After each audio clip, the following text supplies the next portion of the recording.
It's good, y'all. Uh, this time we got it right. Good. We're good. Okay, this time we got it.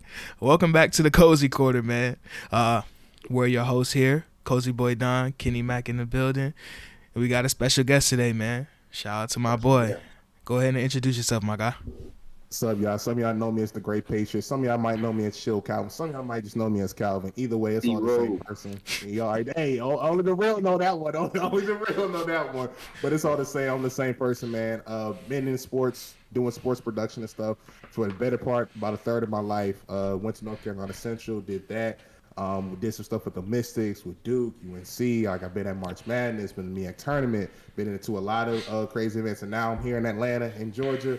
Working with Turner Sports with TNT, helping out with NBA on TNT, the NBA TV shows and stuff like that. So just been grinding, doing my thing, and I'm just like each and every y'all. Just I love sports, love being involved, and I tell people all the time like I love my job, and it's just the fact that I get a front row seat to some of the greatest sports events and just meet so many great people and everything that we looked up to, and it's been a fun ride. And like I said, man, these guys been here since day one, been doing their thing on the podcast, so I had to come through and definitely slide through, man, in the Cozy Corner, man. Indeed. And speaking, say what? His resume is impeccable. Speaks for itself. Certified. Yes, sir. And speaking of front row seats, you had a front row seat last night to some greatness. Yes, In I Atlanta. did. Yes, I did. I had went to that Bucks. I'm sorry, I said Bucks. The Brooklyn Hawks game. Bucks play later today, but I went to that Brooklyn Hawks game. Saw first time ever seeing Kevin Durant in person, like live and everything, and to see that man drop a career high 55 points, and it was such a casual like 50 points, man. Like that's really the best score to ever touch the basketball, bro. Like I'm sorry, like seeing that in person, bro. Like the stuff that he did when he came down with the one foot leg. three, Oh my god, bro. I said, yo, he's different. I said I don't know nobody who can do that. First two shots come down, pull up three, cash. Like just watching him work and seeing Kyrie. Now don't forget Kyrie, even though he had a little bit of off night, but Kyrie got in his bag a little bit. Kyrie's footwork, when Kyrie gets to the lane and posts up and his pump face, just watching his footwork, it's impeccable. And then Trae Young, man. Trae, he a showman. He got to go in the second half of that fourth quarter. The last one had Patty Mills dancing a little bit, hit that 2K green flex. Like that was a great game, man. Each of them dropped, I think, at least 30 points, if I'm not mistaken. If not, I know Trae had like 28 and 10 or Kyrie whatever. had 31. And then KD had, his career high 55. So it's a night, like I said, night I'll never forget, man. First game ever watching KD in person, he dropped a career high. So it's something I'll never forget. Quavo night. Yeah, you had a hell of a night, bro. Yeah, man. Quavo night too, man. They showed out, man. They showed out. Yeah. You think they did that on purpose? Like, oh yeah, 100%. Because like, it also lined up perfectly with Quavo. It was Quavo's birthday, and like I said, they had him, 2 Chainz, Gucci, Usher. Like they had all the celebs and stuff out there. And and when you get those certain kind of guys, those celebrities, and stuff that come through, you got to show it in baller. Like I remember, I went to the Patriots and Ravens game, Brady's last season and stuff. Brady last season in New England, they was in Baltimore. The Ravens, they brought out Ed Reed to get his Hall of Fame ring to come back. They brought back Jonathan Ogden. They brought back Ray Lewis. They put an all-black jersey. They debuted a bunch of new stuff. So, when it's a big game like that, when you got them stars, they pull out all the stops. So, it was good, though. For sure. So how the A been treating you, though, besides that? What's up with the A? So I just kind of been working and everything. So far, so good though, from what I've seen and stuff like that. Like everybody's been cool. The environment's fun. Just meeting, the talent and everything that works there. Meeting Jamal Crawford. Shaquille O'Neal. Shaq challenged me. Said he can drop 50 points with me right now. I was thinking. I know he had to be talking some shit. Hey, it was the first time I met him, but like everybody though has been real cool that I've met and everything. Adam Lefkoe, Candace Parker, D Wade, all them. Like everybody's been cool there and stuff. And I've just been enjoying like some of the stories and stuff that they told me, and just meeting so many other people, and it's just like looking at them, it's like, man, like I was like 8 years old watching this dude get 30. Like now, like I'm just sitting here just talking, like it's crazy. And I can actually tell y'all a story because Jamal Crawford was on the show the other day. I can actually tell you a story about Jamal Crawford. He was telling me, and like he was real cool. Like he was like asking me questions and stuff, and we were just talking about basketball, also about some off the court stuff. But I had to ask him. I said that double behind the back. Like I heard you talk about it, but like. I was like, you got to tell me more, like, how did it really happen? So he told me. He said he was in a Seattle Pro-Am. He was like 16, 17 years old, whatever. He was playing against grown men. This is like Doug Christie's sport before he kind of took over. And so I think the name was Bryce or Bruce Parker. It was somebody like that, but it was a big, back in like early 2090s, like, you can be be physical down low in the paint. Hell yeah. So they was like, you go down the paint, like he going like he about to shoulder check you, so you gotta come with some stuff. So he get the ball. He said he don't know what he gonna do. He dribbling. He know he guarding him. He trying to figure out what he doing, like what he gonna do to try to get around him and stuff like that. He said all he remembers him.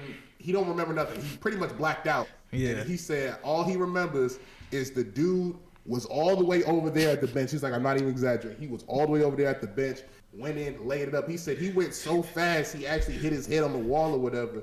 And he trying to figure out what did he just do? Like, how did he do all that stuff? He asking people like what happened. They was like, I really don't know what you did because he never did that move. Eventually, he kept trying to figure out like how he do it, like working and everything. And then he finally figured out like, oh, I hit him with a double behind the back, and that's kind of how it's born. But like he said, like he never did that like ever. Like that was just an out of body experience, and now it's like one of the greatest moves that like everybody wants to emulate. Shoot 2K, everybody on 2K has that. Like you see if you ever see somebody hit a double behind the back move in real life, you just like, oh my god, like that's one of the greatest moves ever.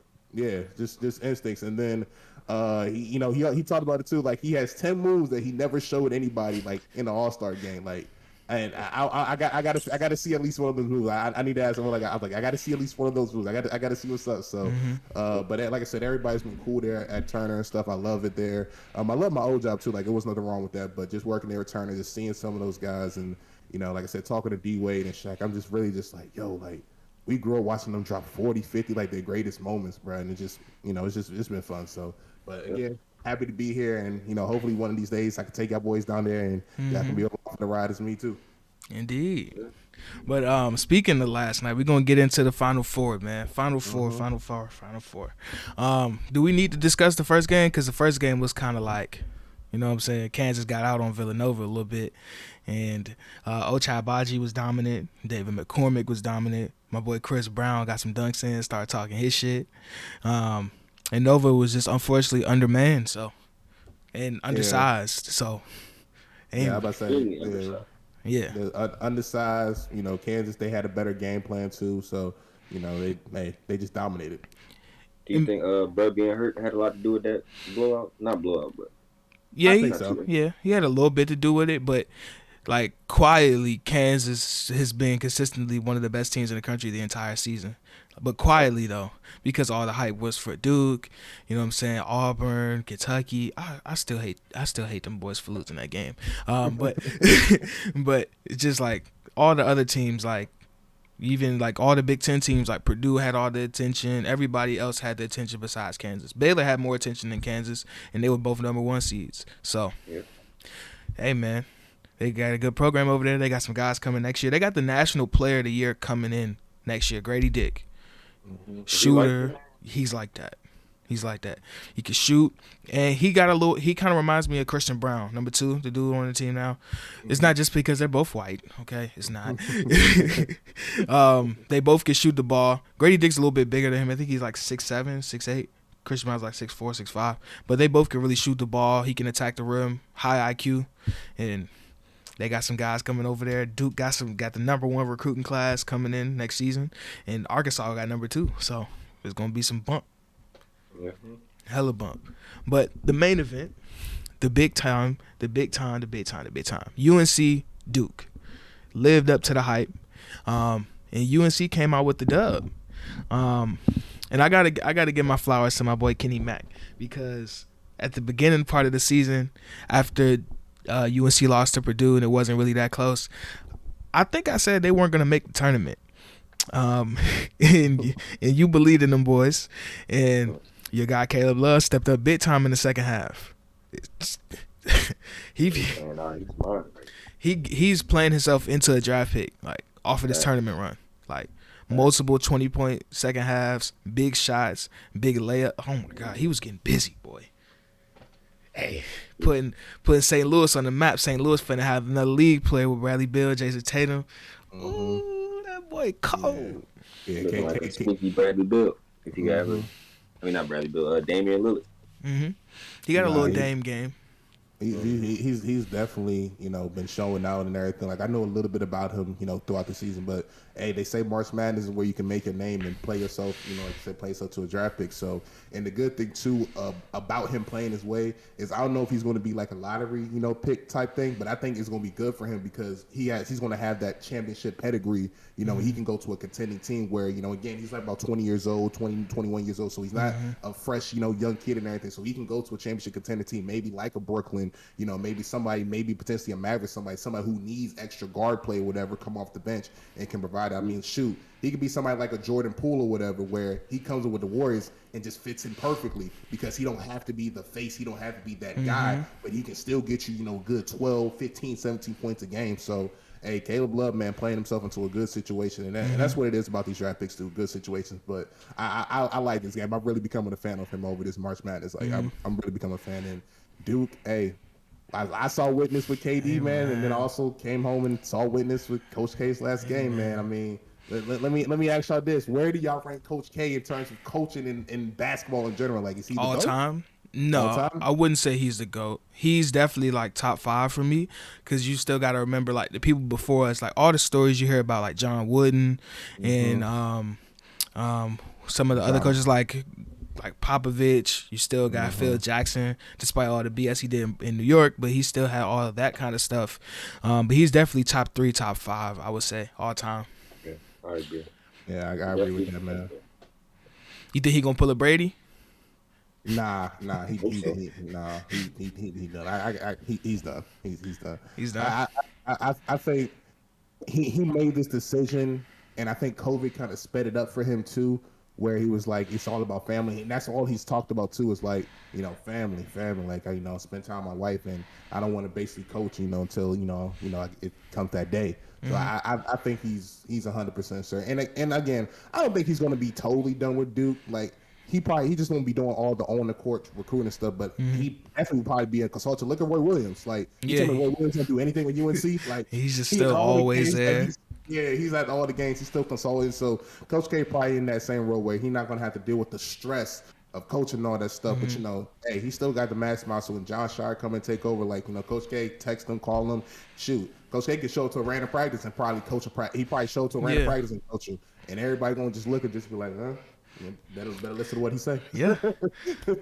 He's probably going to definitely help out next year because John Shire's first year, they got like 5 5-stars coming in. Like, they have 3 of the top 5 players like in the class coming in. Like, Derek Lively's the number 1 player, Kyle Filipowski is the number 3 player, and Derek Whitehead, who just won a national championship yesterday, is a number 5, and that's crazy. It's crazy. Yeah, and the who?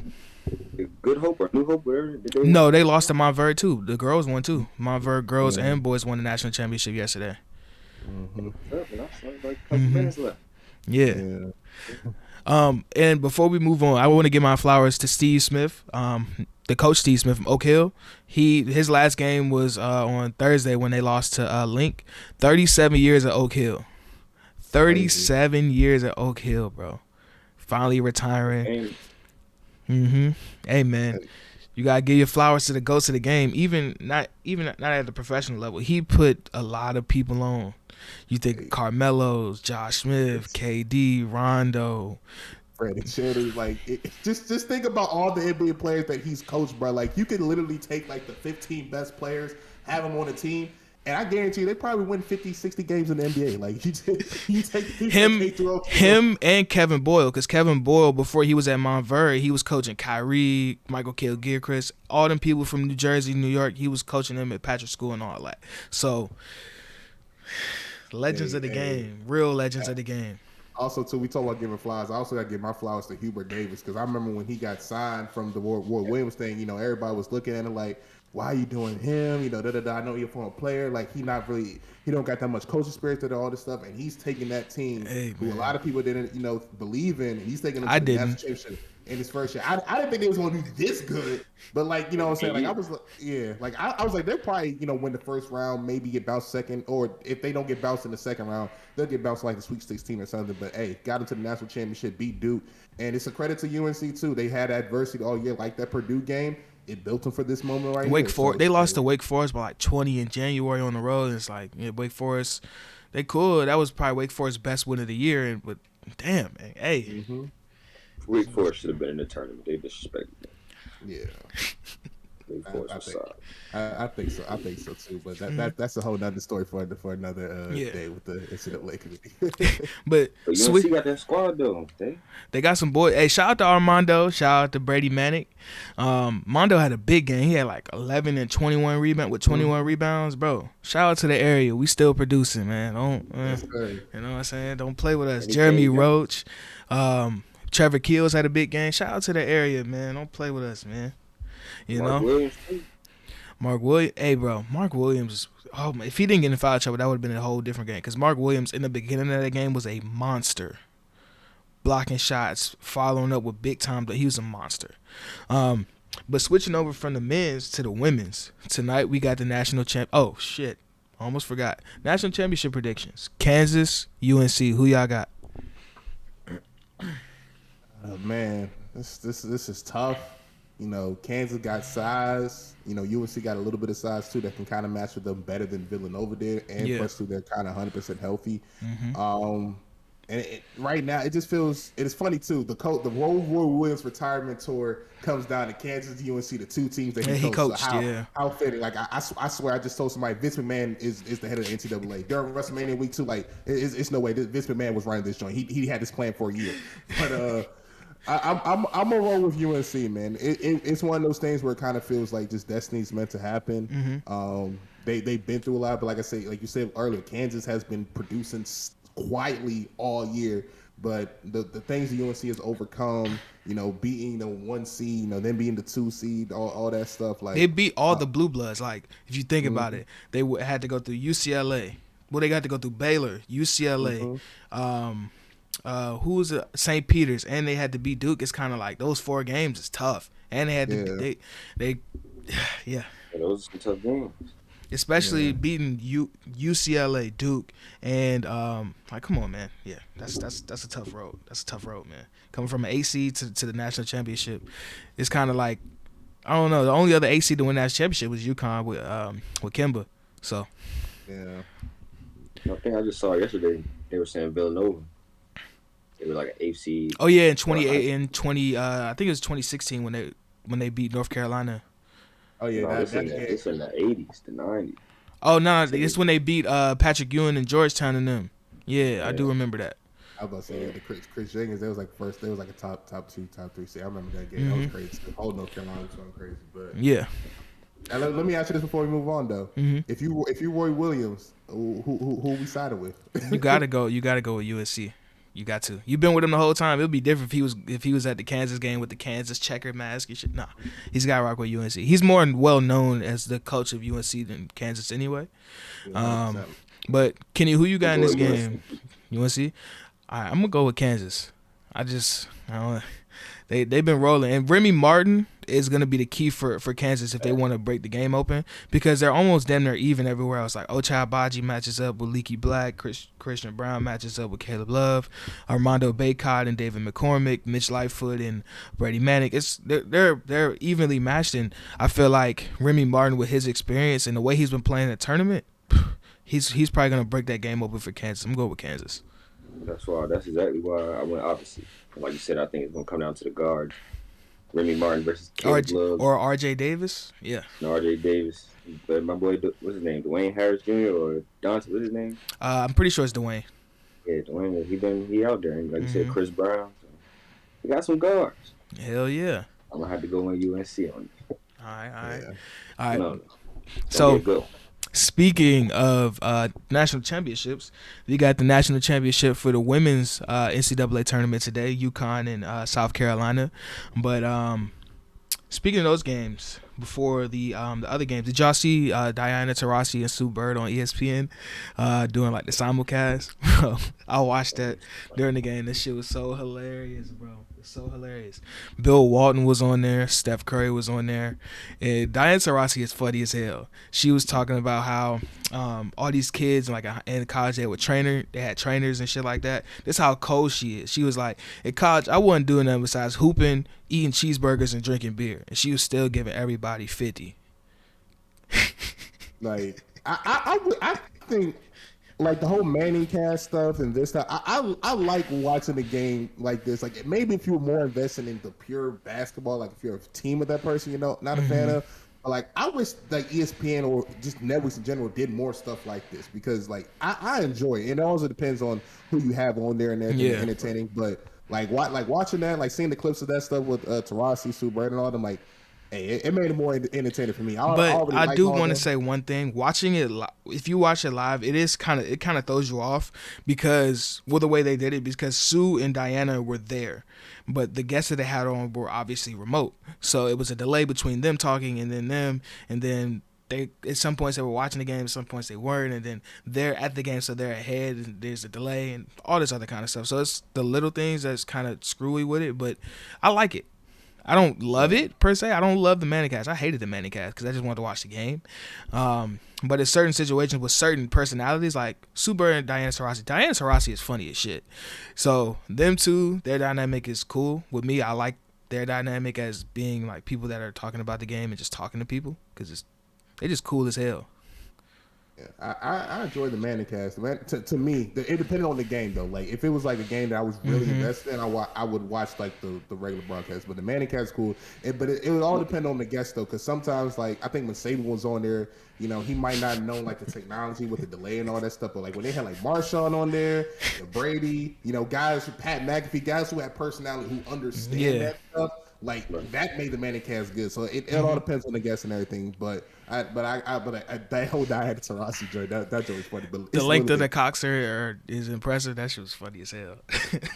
And then the funniest part is she paused before she said it because she was like, "Yeah, I'm just gonna say it." So she said it, and then it was just like this 5 to 8 second pause between everybody. Sue Bird grabs a drink, go like this, and everybody's just like laughing. Immediately, bro.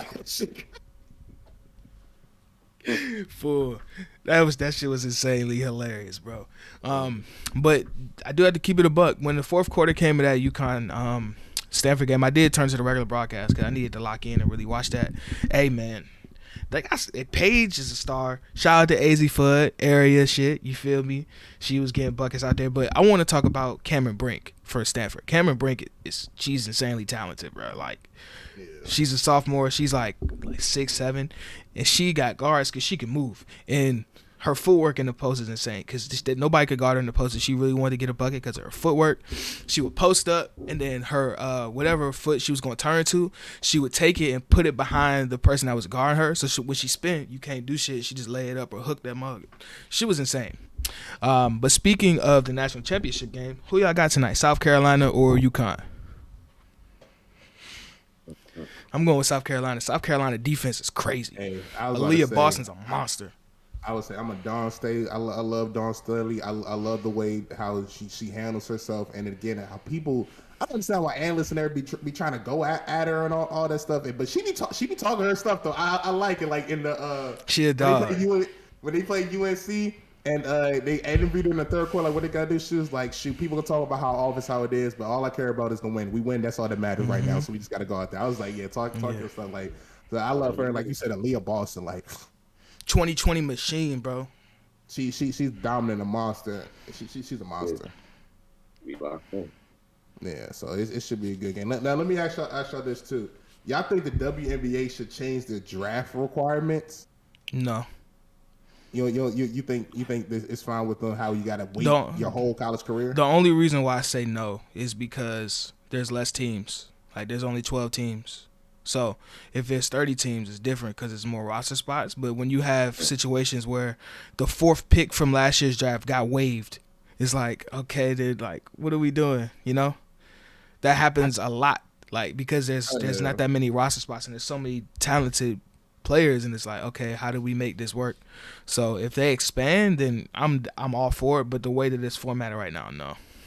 Yeah, I see. The NIL should help with that though, because a lot of the women stars have opportunities to make some money now instead of just having to depend on trying to make it overseas or in the WNBA. So if they really want to hoop after college type. you know. Yeah, because I don't know if y'all saw the arena yesterday. It was Candace Parker carry championship, and she made it. Candace said, she said the overseas is my real job. She said Yeah. the WNBA is my summer part time job, and I was Exactly. like, wow, like that's crazy. You make double much more overseas than you do Yeah. like here and stuff. So it's I don't know, man. They got to figure something out, man. But I just look at it as like Aaliyah Boston, like she can be probably top 10 in the WNBA right now. Like she could be like the 10th, 15th best player in the WNBA like right now. Like it's I don't know, Big man. man, or big woman. I don't know, cause you still got a lot. There's a lot. This because you still got to remember you got the Elena Deladons and the and Beige. Cam Page, Asia Wilson. It's a lot. Mhm. It's a lot. So I It don't know if is a lot. she just gonna walk in the league and just be like that. So Oh no, she ain't gonna walk in and dominate event, but I think I ain't saying she gonna be an all-star like right now, but I think she can be like a top 20 player, top 15, 20 player potentially. we'll find out sooner or later. So Oh yeah. I got UConn. you got You UConn, But I going want South you going Carolina. Paige buckets? Page Yeah. Buckets. Okay, Going with the Gino REM, going with the pedigree. who you got, Calvin? I'm going with South Carolina, man. Dawn Staley, like I said, Leah Boston. She got to have another masterclass performance. I think she got to have at least 15, 17, and 20. She got to keep dominating, dominate the interior, and slow the game down too. Slow the game down a little bit. UConn, they like to slow it down a little bit, but you keep it in a half court set where Leah can truly dominate. Like I think that there's nothing that they're gonna do, and like I said, I'm pulling for Dawn Staley too. I like the way she Indeed. coaches and everything, so I'm I going am with rooting for South Carolina too, though. I ain't gonna lie. I want Zia Cook and like you said, Aaliyah Boston. They're dog.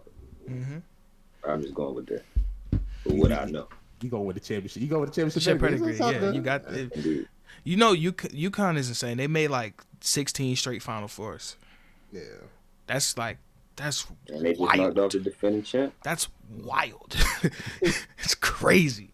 16, bro. Like, That's insane, bro. Like, it's really crazy. But speaking of insane, we finna get insane for a second. We got technically all time, but within our lifetime, college basketball draft. We're gonna let our guests go first. We're gonna do where the last person picks back to back, and we're gonna do our starting five and the sixth man. So with the first pick in the within our lifetimes college basketball draft, the Calvin Patriots go with. I gotta go with that man. Arguably the greatest freshman season ever. God damn it. Carmelo Anthony. I gotta go with Melo, man. I gotta go with Melo to start off, bro. Okay. And I know that's your boy too, Kenny, but hey, that Syracuse season that he had, bro. Yeah. Yeah, I respect that. I gotta go with Melo, man. I gotta go Melo. You took him off the board early. I ain't even go there yet. I'm gonna let you go because I got I had to get Melo off early, bro. I had to get him off early. with the second pick. The Kenny Max go with. Give me that boy. Give me that boy Greg Oden, man. Okay. Ooh, sleeper. He going with the big man. Okay. Sleeper. You just opened up a can of worms for me, but I'm still gonna go with my guy. For the third pick, I'm gonna go with probably arguably like the greatest impact freshman alongside Carmelo Anthony. I'm gonna go with Anthony Davis. Anthony Davis. Anthony Davis is my number one pick. And then my second pick, I need somebody to pair perfectly with this defensive monster, and I need to balance it out. So my second pick is going to be Trae Young. Trae Young for only season in college was insane.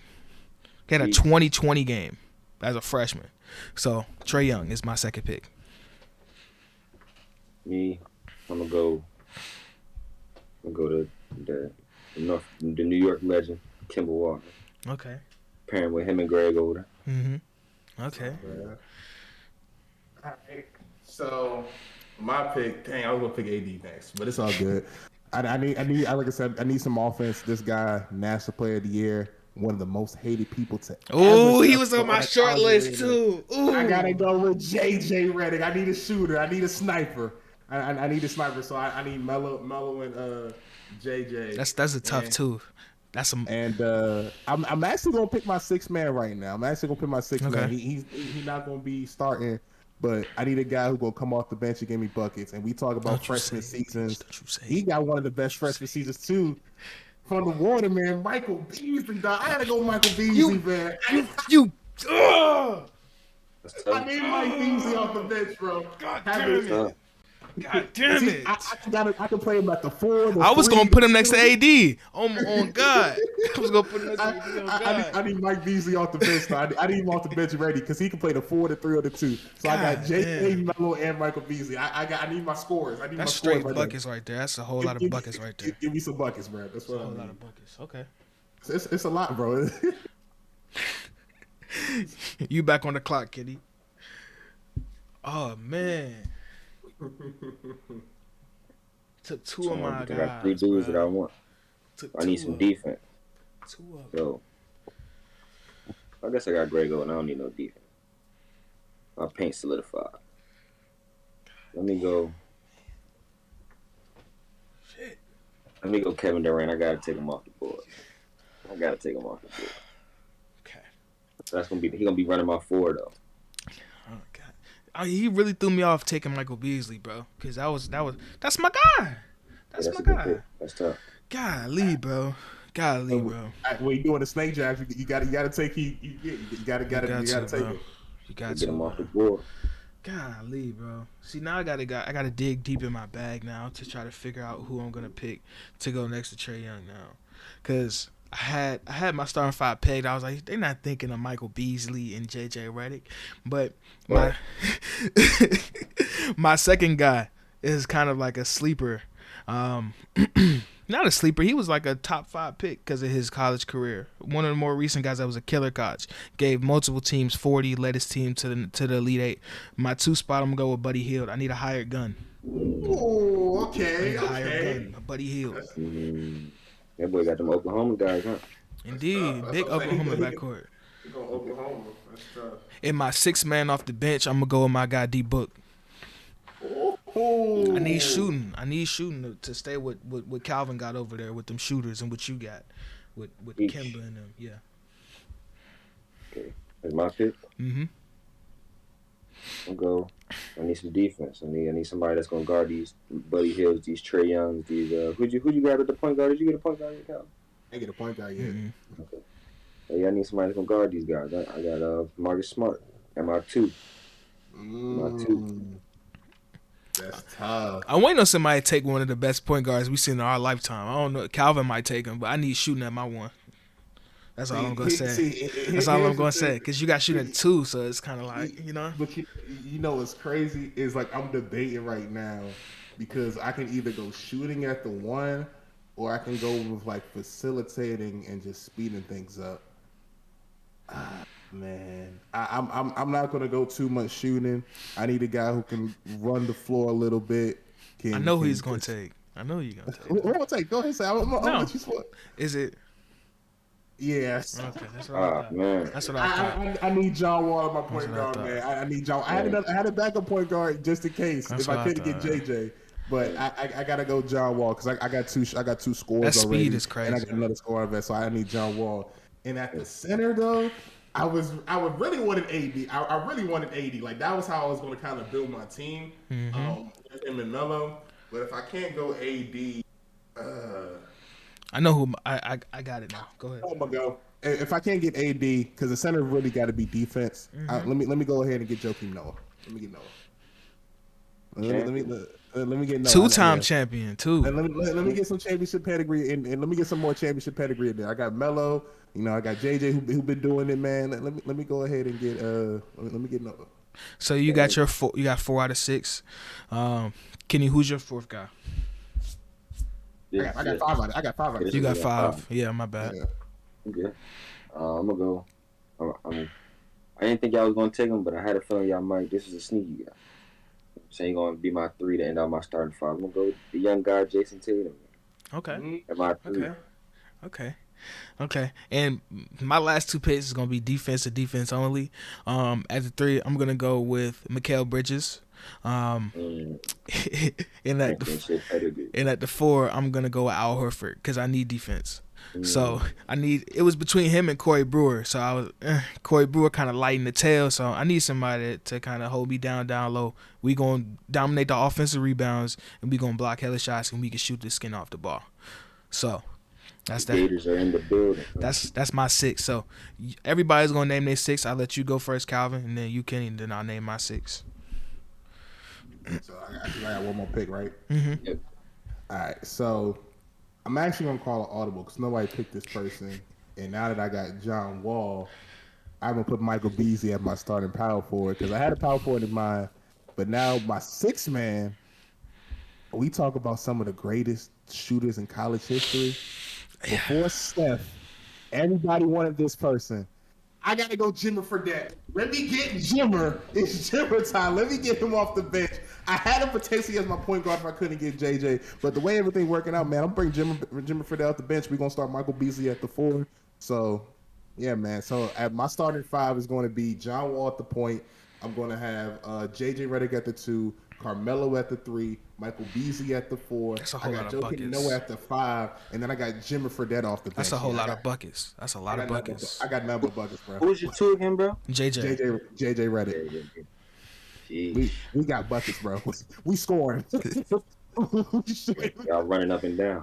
I was straight buckets of this one because man, because like I said, I can play Melo or Beasley at the 3 or the 4 because they both interchangeable. The mid-range post area, and like I said, I got Noah holding down that paint, and John Wall too. He get the rebound. Hey, we can push the tempo too. See what the problem with your team is, right?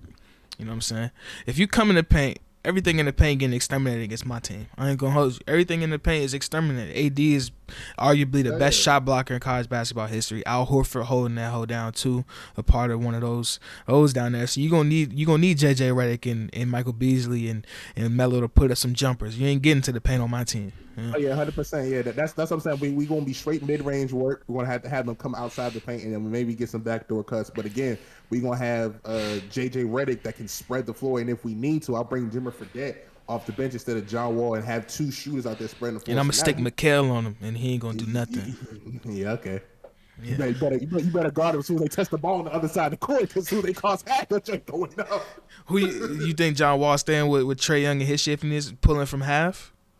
Shoot, John Wall gonna try to get him. John Wall gonna try to get him in foul trouble because he's gonna be going downhill. Trae Young gonna have to foul before AD can get Trae Young gonna have to foul before. All right, so Kenny, I would pay to see that. Kenny, go ahead and let us know your 6, man. My last pick, I definitely had Jimmer Fredette on the short list. He slipped my mind. I thought about him in a couple rounds before, then he slipped my mind. So that was a great pick. Y'all making some great picks. Some sneaky great picks. But with me, I'm going to go. I don't know if I'm too confident in Kemba Walker for a whole 40 minutes. I mean, I might need somebody to, come and replace him. So I'm going to take that early, our early childhood point guard, Chris Paul. Then I'm going to put Kemba Walker on the bench, and I'm bringing in Chris Paul. He got the point guard running the show.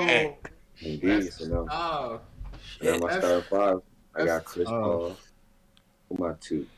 I got Marcus Smart for the defense. I got 2 scrappy guys on the backcourt. That's gonna make it tough. Then I got Jason Tatum at my 3. I'm going to modern day NBA. Jason Tatum at my 3, Kevin Durant at my 4, and Greg Oden at my 5. That's tough. With Kemba coming off the bench. He got KD and Tatum. That's like 20 points each right there. With Chris Paul and Marcus Smart, he gonna make people's lives hell, bro. Oh my god.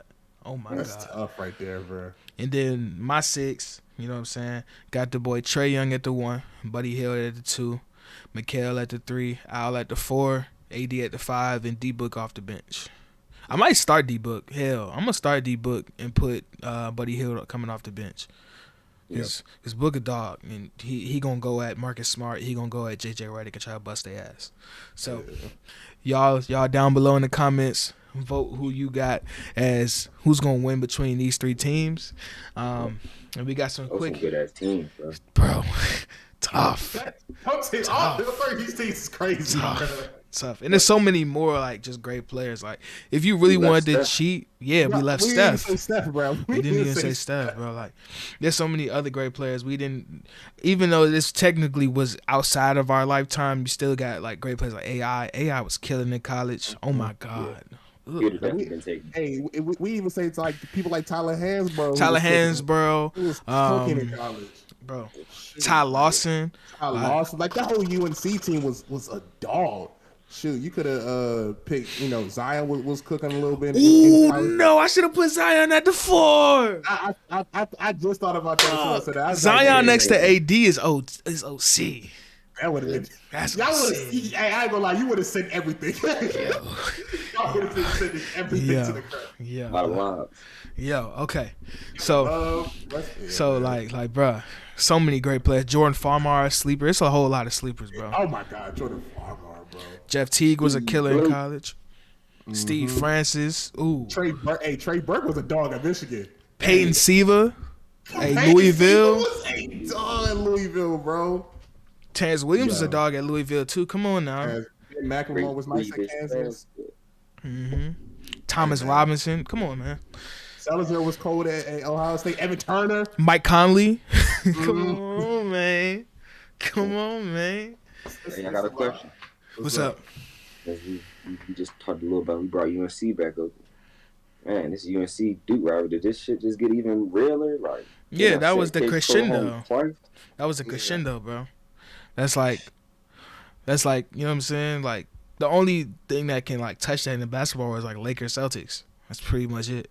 And even with that, it's kind of like, you know, I can tell you that Duke UNC rivalry, like you being in North Carolina, that is real. Like, it's up there with Washington and Dallas. Like, for real. Like, I don't even think Washington and Dallas is that deep. I don't think it's that deep anymore. I think it was when both teams were kind of like. It's like Michigan, Ohio State, kind of like. Yeah, that's UNC Duke like, is a Michigan, Ohio State, and it's different with college too, because college teams is more like with the college pride and spirit. Like, it's not really about the players; it's about like more the team. Like, and professionals, a little bit more about the players.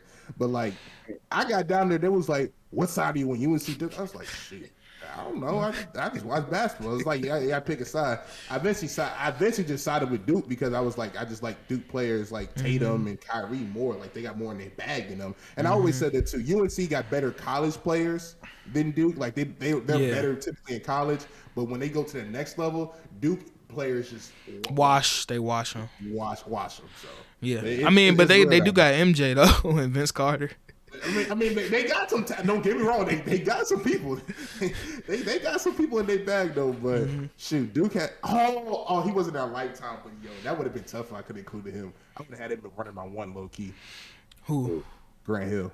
He was blown. My one. Wow. Yo, he had to be sick last night. That's all I was thinking about the whole time. Like, yo, there's no way he's sane right now. Yeah, I mean, he was cool. He sounded like he was calm throughout the duration. Yeah, he's a professional. He got to be. Yeah. Man, that's it. All right. So moving on from college basketball, we got some quick hitters before we get up out of here. We're gonna move to the NBA, man. The Western Conference standings are still shifting as of right now. Like, I'm looking at the standings right now. 1 is Phoenix. 2 is Memphis. Memphis isn't going to catch Phoenix. That's 7.5 games back. Dallas, Golden State. Dallas to Golden State, there's 1 game in between for the 3 and 4 seed. Dallas number 3 right now? No, Golden State's still 3 because they got a dub last night. Utah and Denver are tied for 5th, and Minnesota's in 7th, and then 8, 9, and 10 and 11 is closer than everybody else. So, in that the last 3 spots, not even the last 3, the last 2 spots that are playing in the West, you got the Pelicans, Spurs, and the Lakers. Are the Lakers going to make the play-in? I'm looking so much at the Lakers schedule. I didn't even look. The Spurs schedule, the Spurs schedule is tough. It's tough too. They play the Blazers at home, the Nuggets at Denver. They got to go to Minnesota. Minnesota, play the Warriors at home, and then at Mavs. Yeah. And then the Lakers got at Nuggets, at Suns, at Warriors, versus the Thunder, and then at Nuggets again. So they're playing 4 out of 5 road games. That's a tough 5-game stretch for both teams too. It's tough 5-game stretch. And key thing is San Antonio is 1 game up and they own the tiebreaker. That's the thing. They own the tiebreaker. So even if it's tied up like Spurs have it, so the Lakers got to win. They definitely got to go 5-0. I would say they got to go 4-1, 5-0, while the Spurs got to go 3-2. Mm-hmm. What about the Pelicans? The Pelicans are in 8 right now. No, they're in 9th. They're 9th. They're 3 games ahead of the Lakers and 2 games ahead of the Spurs. And they own the tiebreaker of the Lakers too. So the Lakers can only get in really by the Spurs. So the Spurs, they have to win 2 more games than the Spurs in the last 5 games. Mm-hmm. I just don't see it happening. I know they have LeBron, AD's back. Like I get that, but That team is bad, bro. This team is terrible, bro. Like it's bad. Watching them, and I say this all the time. Why are they on my TV screen? Like why are they on national television? Like I'd be like, why are they on television? Like we had the what game? It was Jazz. The Lakers. Nah, not that one. It was the one before. It was Lakers and Mavericks. They was getting their ass kicked, boy. And Luka sold me. He on the list, but that's something for another discussion. He sold me on the parlay. But 1 point away, man. 1 point. I actually 1 point. You gonna miss free throw. But they had the Lakers and Mavericks playing, and instead, 30 minutes before that was the Bucks and the Sixers, and that's the game that Giannis had to block against Embiid. Yeah, I watched that game. I'm like, why are we not showing this game on national? Why is this game out on national television? Like, who wants to see Luka versus LeBron? I don't know.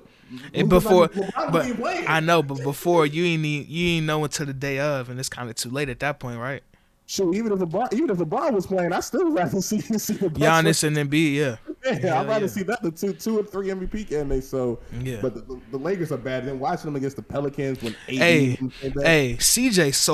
he's so cold, bro. Oh my god, that boy CJ, and like. That's why I'm so upset. Like the thing in Portland didn't work out. It's one of the things. CJ's so cold, bro. It just happened, but yeah, he's a dog. Of course. But I would say the Spurs made the 10th seed just because the Lakers had to have so much right going for them, and the Spurs have to lose too. And yeah, I'm gonna go with the Spurs to make that 10th spot. Lakers just got to prove it to me, and what this whole entire season showed that they can prove it to me. I know LeBron's going to give me 30. I know LeBron's going to put on a master performance. He's going to put on. AD, I mean, shoot. I got a better question for y'all. Is AD going to be able to last these 5 games? Is he going to be able to? I think so. You know, the reason why I say so is because I can see it's already started happening. But if you watch that game against the Pelicans, or if you watch the game today, he's going to take a whole lot of jump shots. He's not banging down low because he's probably tired of being hurt. So it's like he's probably wide into his brain. He's like, okay, I can't do too much in the paint because I know I'm going to get hurt. So if you watch that game against the Pelicans, he was shooting hella jump shots just because that's where he's comfortable at right now because his body's probably not even at 100%. So that was his first game back, though. Yeah, it was. They played so well in the third quarter, and then it just collapsed in the fourth because they have no depth. No depth, and the coaching is terrible. Yeah. Them lineups is terrible. Hey, bro, I gotta say something because I was on Twitter. I was like on Twitter during the game. Somebody said Malik Monk is the worst passer ever, and he proceeded to throw 3 of the worst passes I've ever seen in my life for turnovers. The shit was hilarious, bro. The shit was hilarious. Every time. I don't know. What is he doing? Like, I don't know, bro. I don't know. He B-Wade, LeBron. Yo, this nigga's tripping. I'm tired of you, though. I'm tired of seeing that. Like, every time he throw the lob, it don't get there. It's too high every time. Like, watching the Lakers, like it's just funny just because I just be watching. I just be like, bro, like there's no way like that y'all put this product is on the court, bro. The craziest part is right at the end, in like the last few seconds, it was like, okay, they missed a shot. Okay, they missed another shot. And you know, out of all people on the court were LeBron, AD, Russ, and I think Carmelo was on the court. So you know who made the 3 to make it a 1-point game? Avery Bradley. Yeah, from the corner. Good pass, bro. Okay. Moving on from the Lakers, because we could talk about the Lakers for a long time. Moving on from the Lakers. They getting in, though. You do? I think they getting in. You gotta get them in. I'm tired of hearing about them, bro. I'm tired of. You said the Spurs got some tough games. They do. Some games you read out. They're gonna lose. They're gonna lose some of them games, but the Lakers gonna lose some of the games too. That's why. You think they beating the Nuggets twice? They're gonna beat them once. I'm saying they gotta play them twice. Yeah. They beating the Warriors on the road. Games. No Steph. Are they beating the Suns? No, that's the game they're gonna lose. Okay. But like I said, that was 81st game, so they got to play the Thunder too. They lucky that Thunder taking, because if they wasn't taking, they'd probably lose to them too. Hey, I was saying, did they lose to the Thunder twice already this year? Something like that? Mm-hmm. Yeah. So moving away from the West, we're gonna move to the East because the standings have shifted. Right. It's the same top 4: Miami, Milwaukee, Boston, Philly. Right. And I don't think that's gonna change. I think it'll be that order. But you know who's number 5 now? Raptors, right? The Toronto Raptors are number 5. Oh, yeah. Number 6 is Who's Chicago. Philly. Jeez. That's what I wouldn't mind seeing it. Hey, that might be trouble for Philly in that series. They got because Toronto has everybody is 6'8" and plays defense and plays extremely hard. And I hate this. Cleveland is 7, Atlanta is 8, Charlotte is 9, and Brooklyn is 10. That's what I was gonna ask. What did that game last night do to the standings? Because they was all tied. Atlanta moved up to 8 and Brooklyn moved down to 10. Yeah. So, in all actuality, if it comes down to a play-in scenario, I'm going to keep saying this, right? If the standings are how they are now, Cleveland is probably not going to make the playoffs. And that's going to break my heart because I love them guys over there. Great seed. I love them guys over there. But injuries, bro, like untimely injuries. Darius Garland missed like a week and a half with a back injury. Then Jared Allen gets hurt. And before that, Ricky Rubio gets hurt. And then it's just been shitty for them. So, and like they can't beat Atlanta. Every time they play Atlanta kicks their ass. There's nothing they can do about it, and they're not beating Brooklyn. What's the latest on Jonathan Allen? Is he gonna be ready playing the game? Jared Allen should be back by the time it starts. Yeah, and Evan Mobley sprained his ankle, so he didn't play. He's not playing. So they're gonna compete though. With Jonathan Allen come back, they might be. Jared Allen. Yeah, I don't know why I keep saying Jonathan Allen. That's just what I'm used to. Yeah. Jared Allen, he gotta show up. They need him. Okay. Yeah. So Calvin, one more question for you. Y'all, your Celtics are number 2 in the East. What is your forecast for them once the playoffs start? Wait, without we number 2 and number 3. 3, sorry. I Milwaukee's need 2. to think piece, Calvin. What you thinking right now about them Celtics? As long as y'all got I'll be Chicago in the first round, y'all should be solid. I was about to say, so a lot of people who don't know, I told them after we lost to the Wizards, was it in December or November? Yeah. I was like, I'm done with them until Christmas. We're gonna wait until we play the Bucks on Christmas, and I'm gonna come back and see. Once we got about 20 on the Bucks, I said, if we lose this lead, I'm telling you right now, unless there is some change, I'm not watching them for the rest of the year because I'm sick and tired of them doing the same thing. And they lost to the Bucks on Christmas, so I stopped watching them complete. I was like, I don't even care no more. I'm not even keeping up. And then January started coming. Once All-Star started coming, and I saw they started creeping back up. I started seeing some of the things they started doing differently. Lineup started changing. I started kind of watching them a little bit. Right now, the 3 seed, if we have any chance of even getting to the finals, our best chance right now is the 3 seed, and the Bulls is 6 seed. If we play the Bulls in the first round, I feel confident that we can beat the Chicago Bulls. Moving on to that next one, though. You have to play Milwaukee or whoever would be 7 and probably be Atlanta. Yeah, so the way the standings are now, do the Hawks now own the tiebreaker over the Nets? I do not know. Let me look it up. So, because the thing is, and what I was telling people too is, people kept saying they don't want the first seed. But if Brooklyn can get into that first playing game, they win that and they're the 7th seed.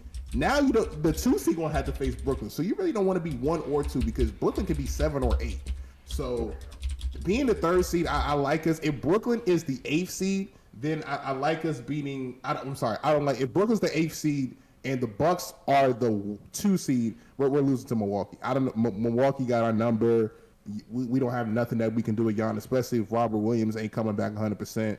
Like, and Giannis's motor, like, I love watching Giannis. I got to go see Giannis play again in person because his motor is crazy. And I always say that's the difference between him and AD. Like, Giannis literally, the last 2 games against Brooklyn, because he shows up against big games, against Brooklyn, against the Lakers, against Embiid. He literally goes up before the game and says, I'm going to get 30 points at least and 15 rebounds, and there's nothing that you're going to do to stop me. You're not going to stop this 30, and this 30 ball is going to happen. You can say I run and running back and do all that stuff. Shoot. If I can get 30 by doing that by Giannis, if I can have no bag get 30 points, shoot. let me have a negative bag if I can get 30 with that. Yeah. But looking at our Celtics, Jason Tatum's looking right, man. Only thing I wish he would do is when that shot's not falling, get to the rim. Not even get to the rim. Take the mid range because he'll fall in love with a 3. He'll take 8, 9 threes and go 1 for 9. Like, that's why he was playing like trash in like December because he kept shooting like 11 threes a game and he wasn't. That's why I stopped because I was like, it's the same old thing. You keep falling in love with a 3. Like no, like and like I said, even if you don't take it to the rim, he's 6'10", bro. Settle for the KD elbow pull up. I was just there yesterday. That's all KD was doing. It's nothing that they can do to stop it. And KD's already anointed you as the next go-to guy. So if they can do that, I like the lineups. It's better than Brad Stevens stuff like that. Jaylen Brown's cooking. Marcus Smart, who his development since he's been in the league. Hey, one of the best playmakers in the league. Man, one of I them. did not see this from Marcus Smart when we drafted. I did not see this development. So seeing him play is great. Al Horford, I mean, he's just there kind of just for pedigree and locker room stuff. Like, I'm not expecting too much from him. But Robert Williams, man, we being gotta hurt is gonna Like, if we don't get Robert Williams back, there's no chance of us winning in the second round. I think we can still beat the Bulls probably in 6 games without him. But whoever we face next round, whether it be or the Bucks, Robert Williams is going to have to be there because he's going to have to either guard Giannis or Bam Adebayo. And if he can't guard him, Al Horford, I'm sorry, he's going to beat barbecue chicken. I'm throwing that boy out. We still play a little bit. Hey, Al Horford 3-4 years ago was an MB stopper, and I loved Al Horford.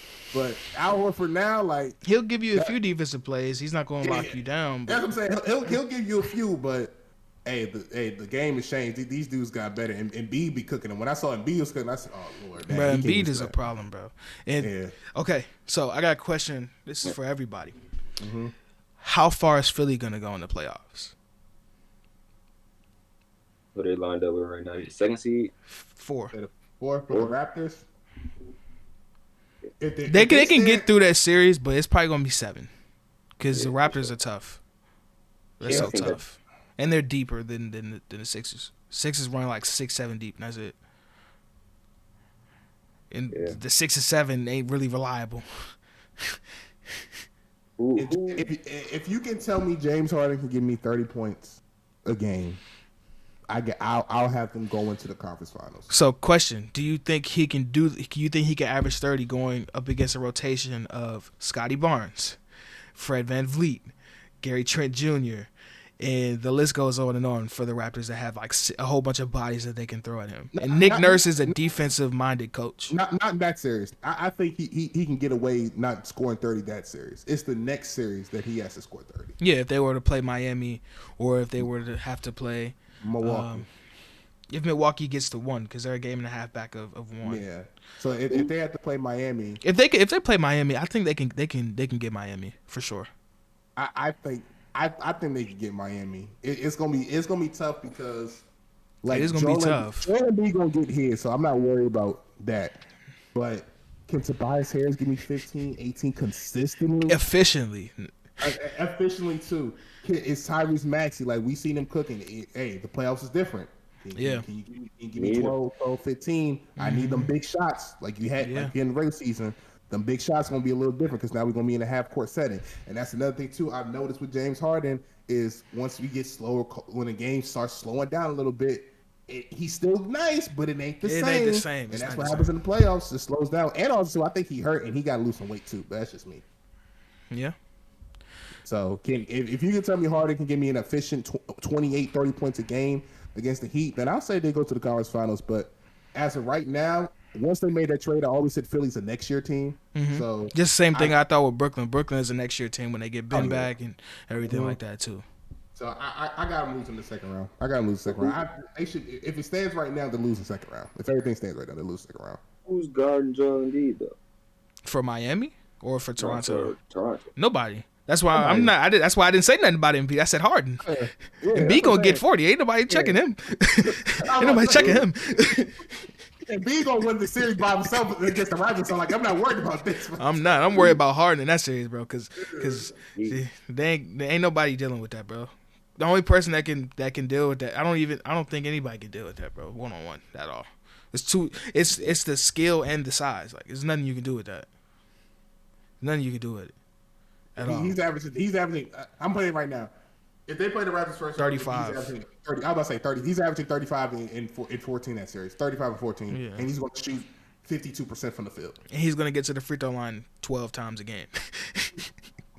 He's getting 35, 14, 52% from the field. Like, that's something that the Raptors going to do to stop Joel Embiid. Like, so what do y'all think is the chances of Ben Simmons actually playing? 0. You seen what the boy Sham said? I heard what he said, but I'm saying 0. I'm not believing it either. I believe it when I see it. 10%. I'm gonna give it 10%. Okay. I'm gonna give him. I'm gonna give him a 10% chance. So how far do you have Philly going, Kenny? Then we'll move on to the last topic, and we're going to get out of here. Because I know Calvin got to go. I got some time. I want to get to the last parts. Okay, cool. Really, just depend on who they match up with. I don't got Philly. Like you said, that's a next year project. But I do think they better get out that first round. That's all I know. Okay. Go ahead. No, go ahead. So I was gonna say, since we don't have, do you have Philly coming out of the East? Not at all. No. Okay, so if we don't have Philly coming out of the East, who do we have who's coming out of the East this year? I'm going with the Bucks. It's either Milwaukee or Boston. Me too. Yeah. That's my dark horse. I'm rocking with y'all, Cal. Yeah, they can sneaky get in there, bro. Don't believe us like that. If we go about 20 points, it's been different though. It's been different the past 3 months. I know it's been different. I have PTSD still every time. We go about 20. Yeah, they play. Yeah, they're playing somebody. I'm not remembering. Yeah, we're playing the Wizards right now. Yeah. Oh shit. What's the score? 17-11. Yeah, why are we? Yo, I hate the Wizards. They blew out the Mavericks, and yeah. Do you want to talk about the Bradley Beal thing? Did you see the Bradley Beal thing where he was on the on TV and they were asking him what the Wizards need on national TV and he was honest? I didn't see that. Essentially, he said they need more shooting and they need some more things to be successful. At least he was keeping the stack. I didn't have a problem with it. I hope he's gone. You not trying to pay him that Supermax? I wouldn't have had the money. I just want him to win a championship, or at least have a chance. Yeah, I see that. I feel that. He don't get his due. I feel that. But we're gonna move on to our last topic for basketball, and then we're gonna touch on a little bit of football news. Quickly, rapid fire. Our awards for this year. We're gonna start with let's start with most improved. I'll let y'all go first. I'm going for the kid from the land, Darius Garland.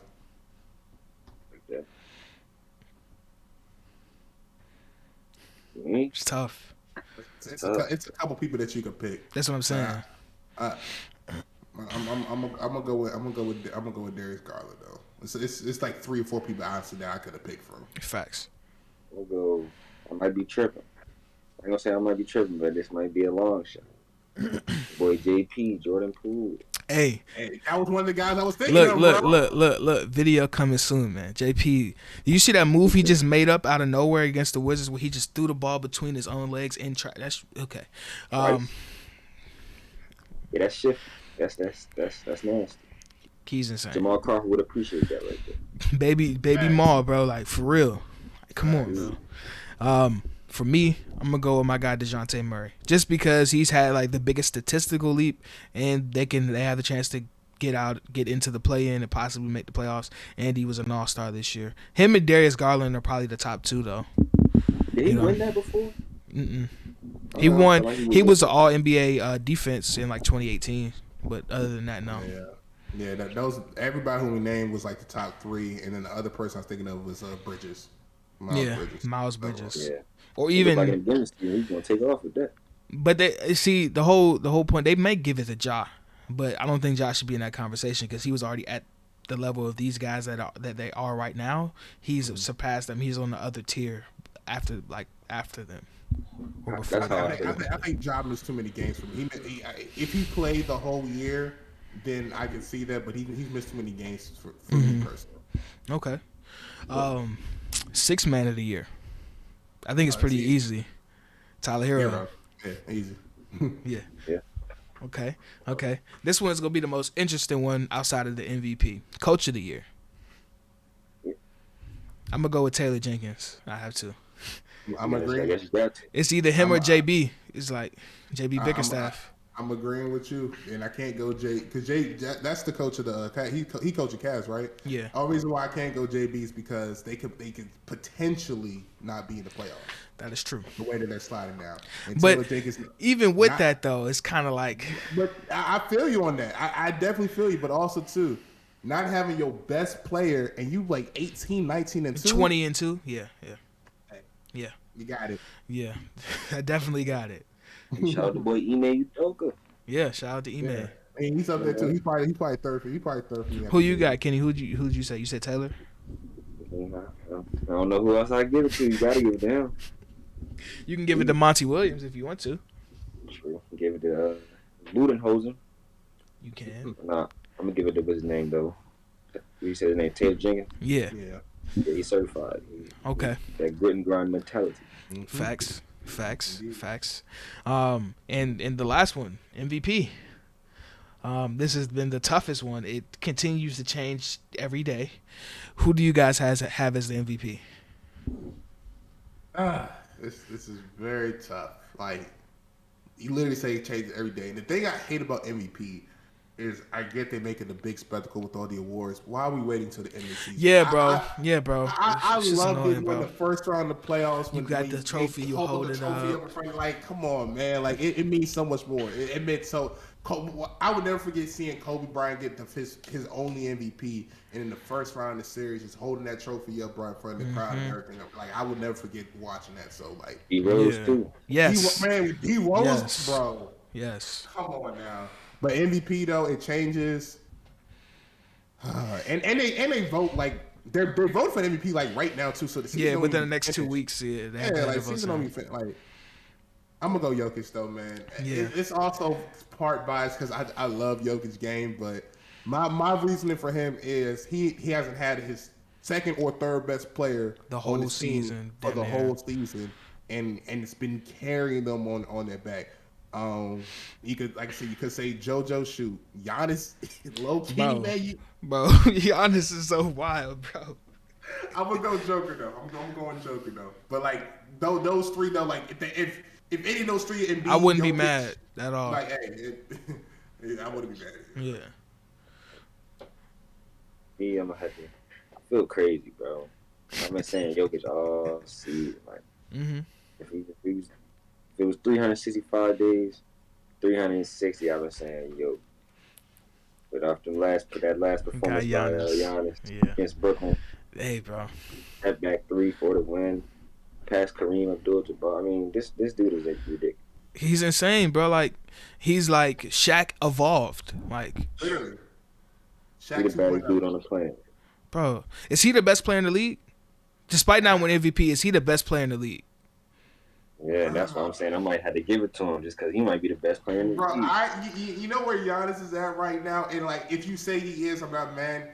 He's in that 1A 1B with him and KD. Yeah. Like when LeBron was coming up and he was like right there with Kobe. That's what I was going to say. Like LeBron in 09, 2010 is kind of like he's coming, he's there, but he is still Kobe, still that dude is kind of like KD when he was with the Warriors, like 2017, 18. It was like LeBron's there, but KD right there.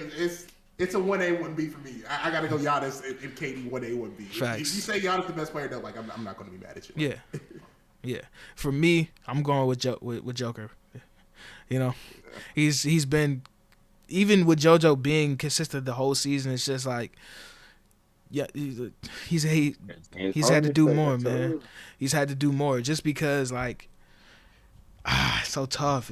I'm just gonna go with Jokic. I don't really have to explain it because it's that close. I'm just gonna go with Jokic because. Think about it. If one of those three wins it though, the last three is it 3 years? Is it 4? Did Giannis win back to back? Yeah, I thought Giannis won back to back. I think he did. Yeah, so it'll be 4. The last 4 years, international players, bro.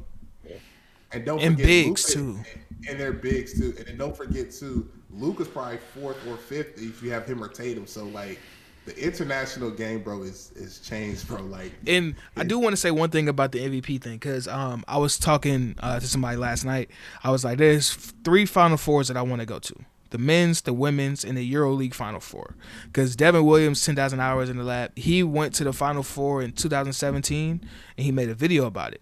I recommend you watch. Shit's insane. It was in Istanbul. Then they had this like before the last 4, they had like the award ceremony, and they had it in this $1 billion castle, and they had like the award ceremony in this like luxurious ballroom with diamonds and all this other stuff around. It was amazing. So I just wanted to say that. Final Four. Yeah. Indeed. That's definitely a bucket list. Indeed. Yeah. Indeed. But moving away from basketball, we got some football stuff because we like football too over here. We had some big news over this past month in the NFL, and the NFL has turned into the NBA a little bit. So we need your thoughts on all of these trades, and who was the biggest trade for you throughout this past month, Calvin? Biggest trade, honestly, is probably Devontae Adams going to Las Vegas. I get the Denver to Russell Wilson because, again, quarterbacks rule everything. And then I get Deshaun Watson going to Cleveland. That's very big too. But again, it's just we don't know if he's going to play. So I can't really say like that's the biggest one. Still crazy, $230 million guarantee. That's what people are saying. Like, why would you? That's insane. You need $250 million. I go live in. Hey, I live in Maine, bro. I go to Maine and live there for 5 years. Vermont and shit. Right? Yeah, facts. I Rhode Island, whatever. But that trade, the Tyreek Hill trade to Miami. But I was gonna say. That's dependent on Tua, though, because Tua don't got the arm strength like that. Russell Wilson, we got to still see if the receivers is like that. With Devontae Adams, with Derek Carr, and the Raiders have a sneaky good team. They had a lot of stuff going on last year, and they still made the playoffs. They have a sneaky good team. With you adding Chandler Jones and you have Max Crosby on the edge on that defense, Devontae Adams and Derek Carr could literally be potentially on Cooper Kupp Stafford levels potentially. I ain't gonna say they're gonna be as with great. Darren Waller too and Hunter Renfrow. Oh, Josh Jacobs too. Hunter Renfrow. Oh my God, you have Hunter Renfrow and Devontae Adams, bro. You got Renfrow in the slot. You got Adams on the outside. You got Waller in the middle of the field, bro. Route running galore. Then you can hand the ball to Josh. Yo, man. I'm saying, man. I think the biggest trade is Devontae Adams, man. And a receiver getting $30 million. Get that bag, bro. Get your bag, bro. I'll say that's the biggest trade of the Devontae Adams because that legit can potentially make the Raiders like not I want to say Super Bowl contenders, but that division is so wild, bro. That's the best division in football, bro. That in the AFC North, bro. Think about it, bro. And I said this last year. It was a kind of a hot take before the season started, and I was kind of right. I was one team off. I said last year the NFC West is going to have all teams in the playoffs. I was 3 or 4. The Seahawks. I didn't think the Seahawks. I didn't think the Seahawks was going to be that bad. But I said the NFC West is going to have all 4 teams, and I legit think the AFC West. That's my prediction for this year. AFC West, all 4 teams make the playoffs. That's just so wild, bro. All 4 teams. You got to have your division winner, and the 3 wild cards is all going to come from the AFC West. So what that mean for the Patriots then? Yeah, let's get into the Patriots, man. How you feeling? You got Devontae Parker yesterday and shit. How you feeling? About damn time to get somebody, but Devontae Parker to me, he can he stay healthy? He ain't a number one. He ain't that dude. I mean, like that. When I say that dude, I mean like a number 1 receiver. Like, he's still nice. Don't get me wrong, but his only healthy season was 3 years ago when he got 1,000 yards and 7 touchdowns. He always has a talent, but can he stay healthy? We got Jacoby Myers. Jacoby's not that bad. I honestly last year I said we would go 10-6 or 10-7, I should say, because it was 17 games. 10-7 make the playoffs, and that's what we did. 10-7 make the playoffs. I was like, we're gonna lose in the wild card this year. I'm expecting 8-9, 9-8, missing the playoffs. I just don't see us. I don't think we improved enough as a team. And then no Josh McDaniels. Belichick is who's calling the plays. Is Belichick going to be calling the offensive plays now? I don't think he's done that in last time. So where you go? He's with the Raiders. He's the coach of the Raiders. That's what I'm saying. Like his coaching is questionable, but Josh McDaniels' play calling. So you gonna have Derek Carr and Adams and McDaniels calling plays, and that's why I said they gotta be like on Cooper Kupp Stafford levels, bro. If everything is straight, but the Patriots, I don't think we're gonna make the playoffs. We probably gonna go 8-9, 9-8. I just don't think. I think a lot of teams improved, and we didn't improve too much. So, JC. Hey man, that I don't understand why. Where'd he go? He went to the Chargers. It's just like, bro, like the Chargers and the Raiders, like they got Khalil Mack, they got J.C. Jackson, they locked up their receivers, like they went crazy, bro, and they got a quarterback. They tied the Big Red. They tied the Big Red running that division. So who's winning that division this year? I might have to go with the Chargers. And while y'all thinking about this, I would say Tyreek Hill is the biggest trade of the offseason, not for him going to the Dolphins, but what that does to Kansas City. Yes, a lot of people don't realize because I've seen people talk about why he's getting paid He $30 million breaks a lot more. of the offense Bro, open for everybody else, and it's I like have never seen a wide receiver in my life, even Randy Moss. And Randy Moss, I still say is probably the greatest deep threat ever. Him, all that stuff. But I've never seen a wide receiver where you literally have to change your entire the game plan. defense. You can't come out there with a single high safety with Tyreek Hill, and if you do, you better try to do it as sneaky as possible, and it better be a one-time thing. Because if you consistently come out there with one high safety, it is a wrap. He's over the top. Gone. And even then, like that play against the Bills, there's no receiver. I'm gonna confidently say this. There's no receiver in my lifetime other than Randy Moss. What he did against the Bills, take that slant drag and take it to the house. There's only one receiver I can see doing that, and that's Randy Moss. Maybe Deshaun Jackson, but there's no other receiver because again, there's receivers that got speed, but Tyreek Hill can route run, and his speed is different. He got track speed. Like some guys is fast, but running with the ball, like yeah. But I agree with you though. And to me, I think it was Keenan Allen that said somebody like people are going to get exposed. To me, I think the same thing. It's put up or shut up time for Tua now. You got him, you got Jalen Waddle, you got Gesicki. Hey, are you really that dude? And if that fall off, I need that GM for the Dolphins to be fired because y'all fired Brian Flores over that GM. Yeah, the GM wanted to keep Tua.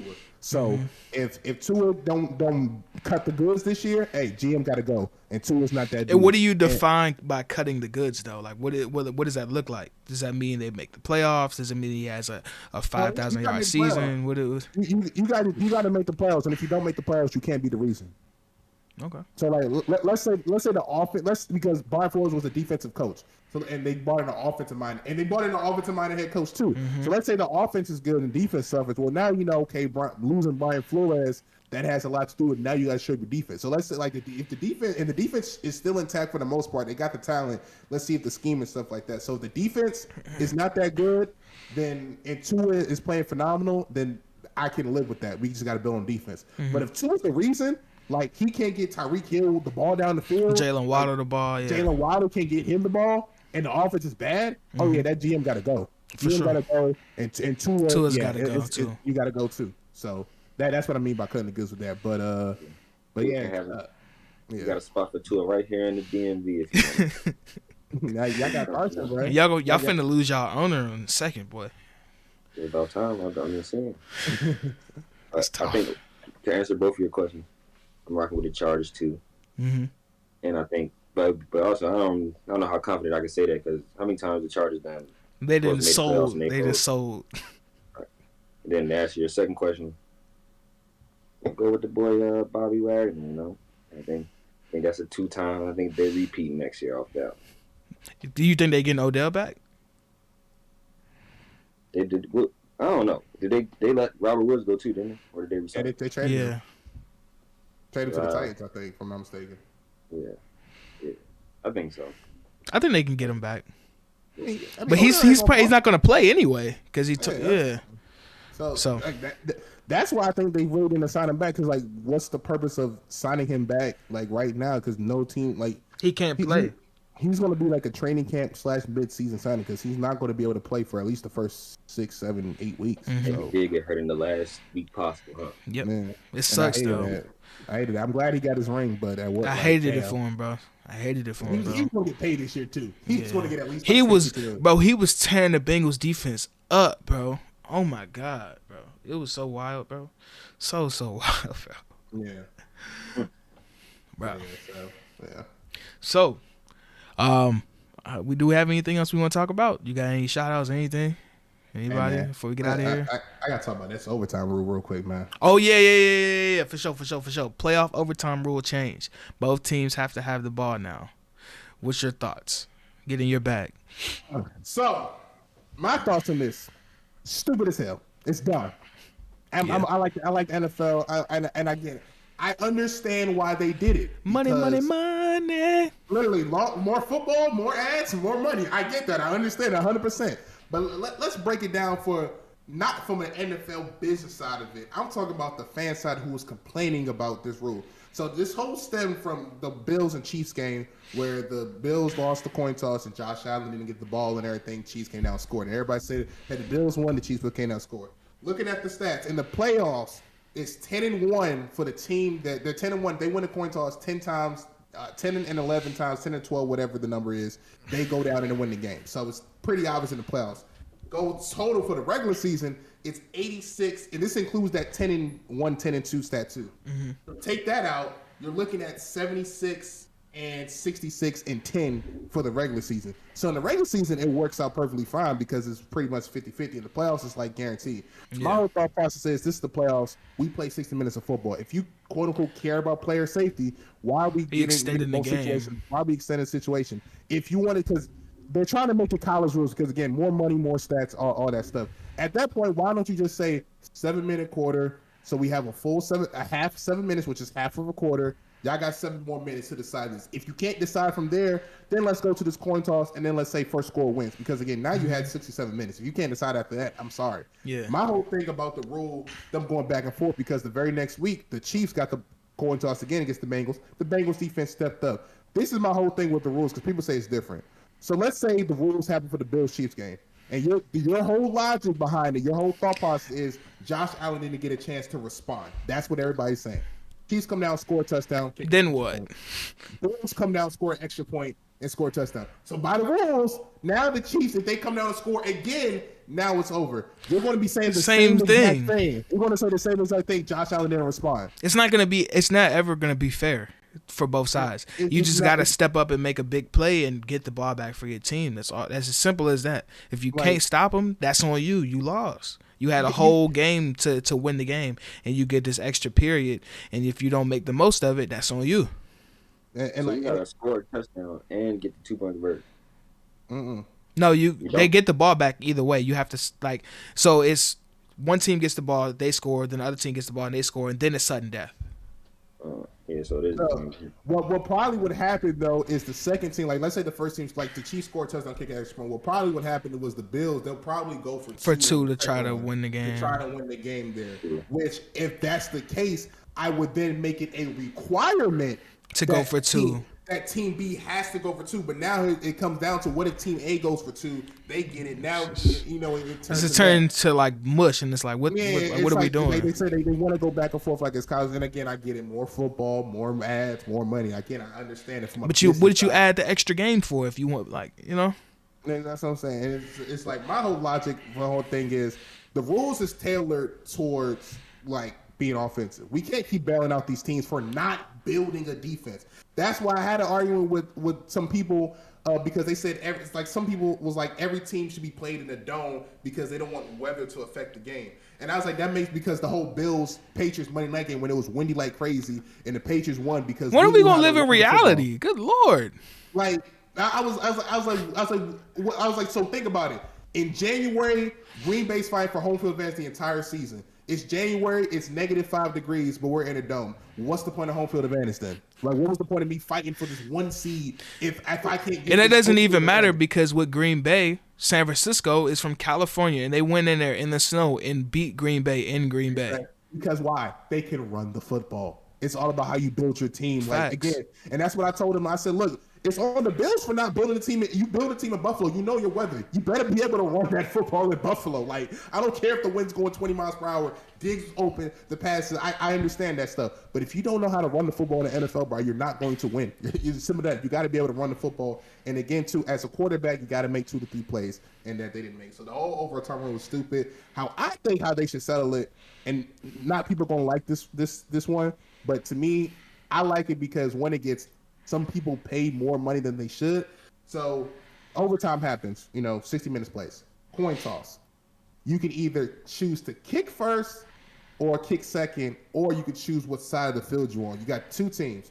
So we're going to start at the 15, which is the extra point. One team A is on this side, team B is on this side. So team A goes, kicks the extra point, makes it. Team B goes, kicks the extra point. Back them up 5 yards. Penalty kicks?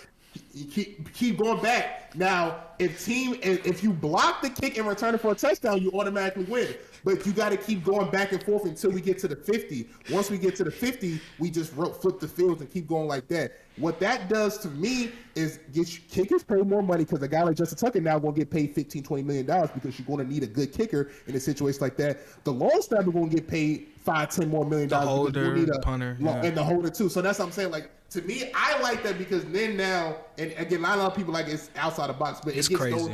It gets those guys a little bit more pay, and again, it is crazy too. But as long as you know that's never gonna happen, it's cool, right? Because you know that's never gonna happen, right?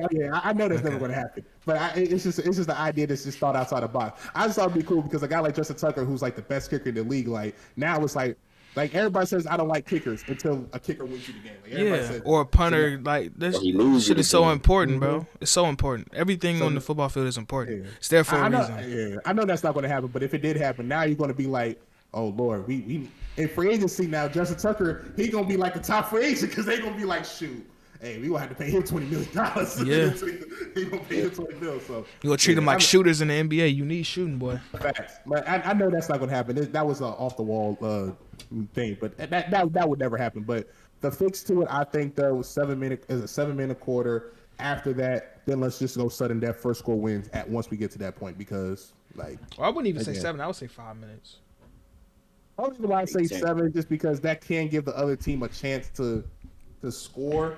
I mean, but you can also milk 7 minutes too. And my whole thing is, as a defense though, if you can't get a team off the field in 7 minutes, because the first one, like I can get a deep shot pass, 80-yard, beat you down the field and score like that. But 7 minutes, if I hold the ball for 7 minutes, you could not get me off the field. That's tough. Who really deserve to win? That's tough. Wait to pull a Malcolm Butler at the last second. Indeed, you know what I'm saying? Get you a defensive. Stop. What's your thoughts on it, Kenny, man? First, I want to say with Buffalo, you seen they making a new stadium. Yeah, stupid. They dead wrong. What's it, a dome? What's happening? Yeah. I've seen it, but I didn't know what it was. It's just like how the Cowboys. So it could be it's a retractable dome. So it could be a dome or it can be open. So basically, if it's real bad outside, they'll close it up. But if it's like nice and stuff, then they'll open it up. So basically, like if it was like how it is on Monday night when the Patriots played, they probably would have closed the dome up, and then they would have been like, "Oh, we got this." But again, to me, like you live in Buffalo. It's cold. It's windy. Build your team. Build your team accordingly. Facts. All right, I didn't think it had a dome on it. So if it has a dome on it, then it makes sense. Because how are you gonna be in Buffalo with no dome? What's the point of making a new stadium if you ain't gonna put a dome on it? And that stadium was kind of like for a while I was watching like this channel on YouTube called World of Stadiums, and he would go to like stadiums in the world and like looking at Buffalo Stadium, that joint looked like some shit. I ain't gonna hold you. It was like a bowl in the ground, and it was weird. They needed a new stadium.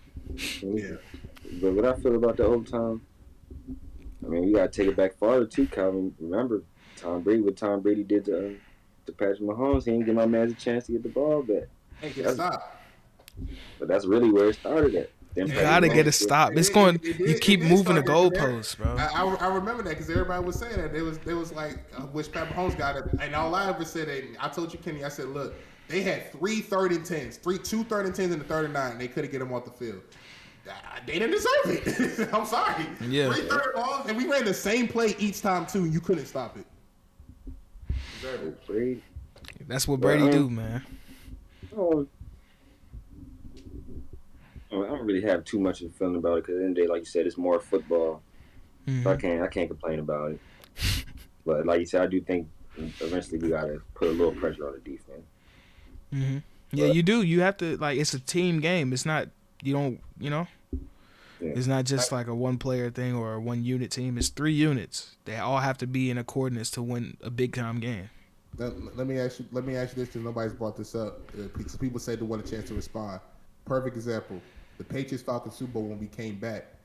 Shoot, should Matt Ryan gotten a chance to respond after they blew a 28-3 No, bro. No, dog. They have gotten a chance to respond after they blew a 28-3. No, you had plenty of time. Exactly. That's what More I'm saying. than Like, enough time. We in overtime. Like, nah, I like how they changed from field goal to touchdown because I hated how the field goal was kind of bogus. Yeah, but like that's the prime example to me. It's like 28-3. So now you saying that Matt Ryan still should have had a chance at the other? Like, no, we in overtime, bro. Like, y'all had y'all chance. Y'all had 60 minutes. You couldn't close it out. Yeah. Get him out of there, coach. And I got a question because I'm ignorant on this. Who has the first pick in the draft? Is it the Jaguars again? It is the. I think it is the Jaguars. If I'm not mistaken. Yep, they got number 1. Yeah. Are they? Aggies. Who are they taking? They're probably taking what you call it, either Thibodeau or Aiden Hutchinson, the 2 pass rushers. You think Thibodeau gonna be like that? Thibodeau, I ain't gonna lie, that boy's cold. That boy's cold. Saw something yesterday. You know, me living over here close to Baltimore, I'll be having to hear that ratings bullshit sometimes. They talking about he might drop all the way to 14th because of his personality issues. Hutchinson? No, Thibodeau. Yeah, A lot of teams saying he might have personality issues, which is I can kind of see that. I ain't gonna say personality issues, but you know how they be trying to play. They trying to make it seem like because they not like team guy number 1, all that kind of shit that they are not. They don't fit well. Yeah, I get what you're saying.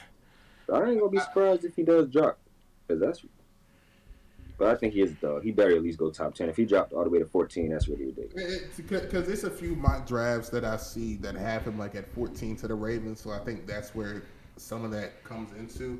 But my whole thing too is like, even if he were to start dropping, I think Somebody's gonna take him before he gets to 14. Somebody would. And I would say somebody's gonna trade up to take him. So like I don't see him sitting at 14. Like if the Ravens get him, they're gonna have to trade up. So yeah, I think that's fair saying. Yeah. But I think I really think it's going to be Aiden Hutchinson though. He's nice though. I like him though. He's nice. But Thibodeau was cool though. But I think Aiden Hutchinson. I think Aiden Hutchinson is going to go number 1, especially because I don't think Thibodeau didn't show anything really. If I can recall in the playoff in the bowl game. If I remember. That against Georgia, remember.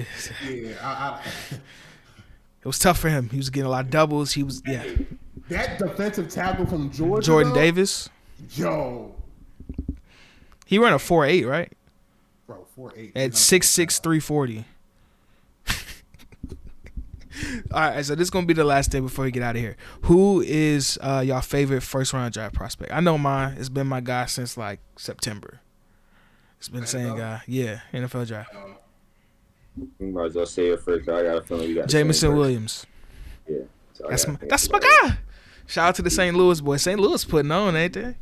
He's from St. Louis too. Yeah. I was gonna say Jamison Williams or another guy who I think, even though he had a subpar year this year, but I think it's just because he was terrible this year. Derek Stingley. I like Stingley. I really do. He showed. You like him more than Sauce? Yeah. Those are my top 2 guys right there. I mean, we DBU, so I'm gonna go. I'm gonna go with the Tiger right there. I respect that. I respect that. Stingley Jr. though, man, that dude, I like him. I like him. Y'all took my 2. My 2 is Stingley and Jameson Wilson. I see we all on the same page here. Yeah. So my 3rd guy. It's not Malik Willis. Nah. Hey, I mean, the interesting, like what I want to see, who I want to see, how he turns out the most. That might be. Yeah, he's the most the biggest question mark. Yeah. I don't want Malik to go high either. I don't want. You don't want him to go to Detroit? Hell no. Cover bear over there, ain't it? Like that's what I'm saying. Like me and my friends talk about all the time. It's not about how high you go; it's about where you go. Exactly. Same thing with NBA, bro. Same thing. It's a lot with these people. It's not about how high he goes, about where he goes. So I would rather see him. I would rather see Malik Willis go to like maybe like I would say New Orleans, but Sean Payton not even there no more. But like I would like to see him go to a team like that is decent, that has a piece or two. But yeah, Detroit, he can stay far away from Detroit as you can, bro. But yeah. Say my 2, I would have to go with. I had to go with my Ohio State guys, Chris Olave and my boy Garrett Wilson. Those gonna have to be my next guys in line. I want to say somebody on defense, but I can't think of anybody. So I sting. The boy Sauce. Oh! I forgot my boy, top 5 pick in the draft, bro from Notre Dame. Hamilton. Kyle Hamilton. Yeah, he's gonna be a dog. Yeah, that's my favorite guy. Okay. Besides the Ohio State people. You think y'all going to draft him? I don't know what we got. Like Y'all need a lot. Yeah, we need a lot. I don't know what we gonna do. I have no idea. Do you care? I just know he better be a dog. That's all I care about. So what's the number one position that you think y'all need in a first round pick? Because you got your quarterback for this year. You got a receiver. You got some other pieces. What do you think that y'all need? And the same applies to you too, Calvin. Just let him go first. Yeah. I know what you're gonna say too, because we talked about it before a bunch of times. I'd probably say they saying the linebacker from Georgia, his stock is Kobe dropping. Dean. Yeah, they saying his stock dropping. I don't know if he. I don't know if he going at top 10 or top 11. What pick do y'all have? I think we got 11. I'm so locked into basketball right now. I ain't pay attention to none of the draft stuff. So 11, Calvin, you go ahead. I already know what you're gonna say. Just go ahead and say it. Because y'all missed out before. Give the whole rant. Hey, he better get a damn receiver. That's all I'm gonna say. We better not miss. This man Belichick, bro. Hey, you better not miss on this receiver, because I swear to goodness, you put the kill there. Your scouts said get Debo Samuel or AJ Brown. Your scout said that and said don't get the kill. They said get those two first, and you went and got the kill Harry because you like Herm Edwards, Debo Samuel. What he went on Twitter after the visit and said, "I can't wait to be a Patriot." He went on Instagram with me, bro. Debo would have been, bro, and I don't mean perfect. Right. What McDaniels would have did with Debo would have been similar to what we did with. I mean, we all know what happened with Aaron Hernandez. He would have been similar. He would have been running back. It's like the way that San Fran used him. He told me we couldn't use him, and and then Hunter Renfrow was in the 5th round too. Oh my god, bro. So yeah, give me Jameson Williams. Let me get a receiver. Or a quarterback, because if need to replace, if Jalen Mills is quarterback number one, I may be done this year. Like no, he played decent last year. I ain't gonna lie, he played a little decent. But quarterback one, no.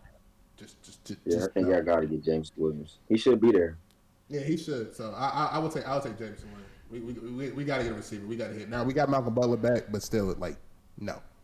We need a receiver. Because if you want Mac Jones to be, if you believe in Mac Jones, he wants to be that guy. Yeah, you got to put the pieces around him, because he's not a guy that's gonna make. He's not gonna lift everybody up. He's the type of guy that if you had the guys around him, then he's gonna excel with them. But he's not the guy that's gonna. He's not a floor raiser. Yeah, he ain't gonna raise Devontae Parker, Jacoby Myers stock up. He ain't gonna do that. Like I said, solid. Didn't y'all get a chance to get DK a few years ago too? It was the same draft. I'm gonna let it go. I'm gonna let you do you. Could have had any of those three. The whole DK I'm not too mad about, because I didn't think DK was going to be this good. I was like AJ Brown better at Ole Miss than DK. So DK Metcalf, I'm cool. Even like Hunter Renfrow, I'm cool with. It's really Debo Samuel and AJ Brown, because we knew that they was going to be somewhat talented. And the fact that your scouts said draft those two. They said those are the two right there. When we was going to be drafting that, it was like those are the two receivers that if they're there, you go for those. The kid here, I think, was like 3rd or 4th for them. And the Belichick, I ain't gonna lie, man. GM Belichick right now, I ain't a fan of GM Belichick. Head coach Belichick, I like. GM Belichick though, because again, too, where the cap at, bruh? Rams finding money all over the place. Everybody finding money but us. This cap is a myth. What Dr. Umar said for the cap in the NBA, the NFL is a suspect. I need an investigation going on over there. Y'all investigating the spy game and all this stuff now. Investigate that cap situation. Investigate that. Yeah. So instead of Washington Boys, we need a linebacker. Yeah. Or a DB. That's what I'd take. Linebacker or a DB. I know what you see. I'm not gonna say it because I've said it a bunch of times before. Y'all need a new stadium. I'm never going back to one of them games again. That stadium is crazy, bro. They had sewage leaking on people. The whole little part of the railing then collapsed and almost killed Jalen Hurts. It's crazy, bro. The worst field to play on in NFL. Hurt a bunch of star players. It sucks. You know what I'm saying? It's an eyesore too. It look all old. It just look cheap. It's raggedy. Yeah, y'all disrespecting the stadium. The stadium not that. The shit suck. We got some rough parts. But I'm not even talking about where it's at. I'm talking about like the outside of it. That shit suck. Yeah, the inside is cool. I ain't been in We there in from like maybe abuse. 5-6 years. That shit sucked though. He said the no, that stadium is bad, but sewage leaks, bro. Bro, imagine you at the game and sewage just start burst out from a pipe and falling. You know how mad I'd be, bro. Bro, I'd be so sick, dog. Like, bro, I wouldn't even want tickets. Like they gonna. I would want a refund. Give me a refund. What the hell? Like, we'll give you tickets for the rest of the year. I don't want to come back. No. At all, bro. Sewage, bro. And then imagine you try and get like an autograph and then the whole shit collapse and you fall. That could have been Jalen Hurts, bro. That could have been bad for Hurts, bro. It could have been bad for the lady that fell on. That man that fell on, bro. Like that shit was so crazy, bro. That shit's so crazy, bro. But we're gonna wrap this episode up. Calvin, we appreciate you so much for coming on today. Appreciate y'all having me, man. Appreciate me having. You're more than welcome to come back in the future. If you don't, you can follow all of us on Twitter, Instagram, all that stuff. Give your ats, guys. You can follow me. Go ahead, Kenny. Go ahead. You go ahead, man. _ Kenny1K, you know, on Twitter. Go ahead. You know, you follow me anywhere: Twitter, Instagram, ChillCalvin19. Simple as that. All over the platform. Yes, sir. Follow me on Twitter at CozyBoyDon, man, the casual basketball analyst. You know what I'm saying? Follow all of us. Subscribe to the channel if you're new. Leave us a rating on Apple, Spotify, all that good stuff. And thank you for the support. We hit 400 subs earlier this week, so shout out to y'all for that. I appreciate all of y'all for that. Shout out to you for the grind, bro. Grind real, bro. Grind real, bro. I appreciate that. Appreciate that. So we're gonna get up out of here, man. Till next time, stay cozy.